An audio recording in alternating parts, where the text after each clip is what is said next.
عێراق لە بەردەم سزا سەختەکەی ترامپ. ئەمڕۆ دوایین وادەی واشنتۆنە بۆ بەغدا.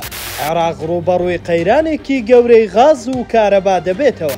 ئەمڕۆ 7 ئازار دەرفەتە 120 ڕۆژیەکەی ئیدارەی بایدن بۆ عێراق کۆتایی دێت بۆ بەدەرکردنی لە سزاکانی کڕینی کارەبا و غاز بۆ وێزگەکانی بەرەمهێنانی کارەبا لە ئێران.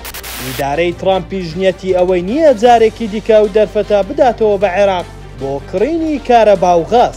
ئەوەش بەپێی یاداشتی دووەمی سەرۆکایەتی ئەمریکا تایبەت بە ئاسایشی نیشتیمانی ئەمریکا لە 4 شوباتی ئەمساڵ ئیمزای کرد بۆ ئەو پەڕی فشار خستنە سەر ئێران. با بڕوای چاودێران بڕیارەکەی ترامپ عێراق تووشی قەیرانێکی گەورە دەکات بەهۆی ئەوەی عێراق بۆ ئەم قۆناغا ئامادە نییە. ئەگەر بڕیارەکە جێبەجێ بکرێ عێراق 40% وزەی کارەبا لەدەست دەدات.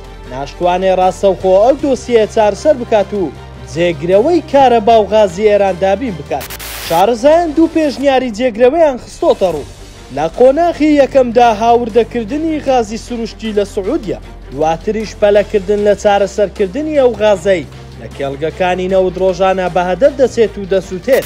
لە ئێستا ئاستی هاوردەکردنی غازی ئێران لەلایەن عێراقەوە گەیشت و تا 50 ملیۆن مەتر سێجا لە ڕۆژێکدا، تێسوەکەشی لە نێوان 5 بۆ 6 ملیارد دۆلاری ساڵانەدایە. ئیدارەی ئەمریکا بەردەوام چاوی لەو پارە زۆرەیە کە دەچێتە خەزێنەی ئێرانەوە. دەیەوێ بە هەر ڕێگایەک بێ بەری پێبگرێت و ئەم سەرچاوەیە گەورەیەش وشک بکات.